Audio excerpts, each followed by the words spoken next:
It is about quarterbacks. Which I have told all my Twitter followers, I've promised them I will not tweet about Mac Jones anymore, Justin Fields, because I've done it too much. I told you I was obsessed. But on the show, we will still talk about it because people are interested. Yeah. And they're tweeting us about it. So this one comes from To Mars and Back. What up, To Mars? Great name. Hey, Chris, been following since the old pod.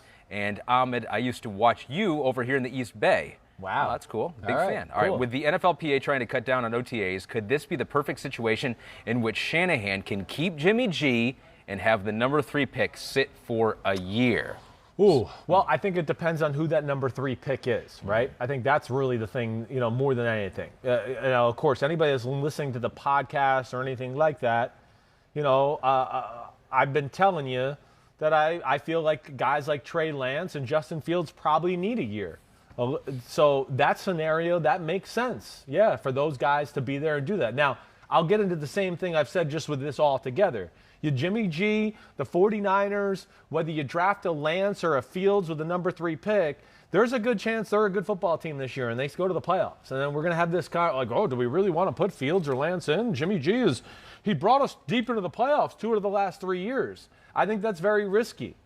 So I'm almost to the point where even with guys like Fields and Lance, I'm like, the hell with sitting out. Just let's play. Let's get out there and play. And I especially feel that way a little bit with Lance. That's where, like, the Lance conversation, whether it's this scenario or the Falcons at 4, right, with Matt Ryan there, and he'll sit. Mm-hmm. How long are we going to go without this kid playing football? Like, he didn't play last year, so we're going to sit another year out. He only really, he had the 1 year at North Dakota State, so there's limited playing altogether, limited throwing, and we're having another year of just sitting there behind somebody and all that. That's one of my concerns with him all the way. Like, he's like, I heard this cute phrase the other day, and I thought, ooh, that's kind of Trey Lance. Like, he's a year away from being a year away. And that's what I think would scare me a little bit there either way. Yeah. But I guess back to the point is, yes, that's a doable scenario. Now, if it's Mac Jones, you're getting Mac Jones or moving up to number 3 if that's the guy you got in your sights. Yeah. Because you think he is ready. He is NFL ready. And to me, that's why, again, I go back to I really think it is Mac Jones at number 3 because there's too many ifs, ands, and buts and candies and nuts with the other guys for me, even though they have some really top-end talent traits. There's some negatives there and some ifs and big questions where I can't imagine Shanahan trading up to number 3 for that, but I could be wrong. Are you starting to think differently, though? Because we did have the Trey Lance second pro day. I think we have some footage of it.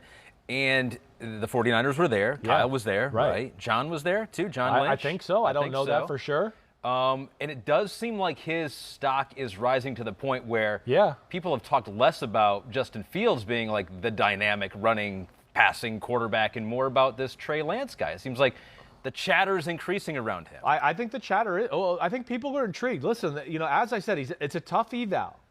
First off, I don't love his motion. I don't think it's the most natural throwing motion in the world. I don't. You've heard my concerns with that type of stuff.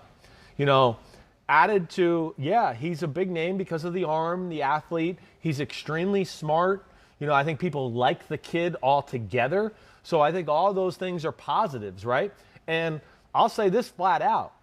I think with most teams, he's surpassed Justin Fields in their quarterback rankings. And I would tell you, again, I don't know, if you remember when I did my quarterback rankings, him and Fields were so close. I gave Fields the advantage just because he played football. But I even said at the time, there's more consistency in the throwing motion of Trey Lance as compared to Fields. Yeah. But yes, I think with most teams in the NFL, I think Trey Lance has surpassed Justin Fields as far as where they rank him. Hi, I'm Mike Tirico, and thanks for watching. Make sure to hit subscribe for the latest news and highlights from NBC Sports.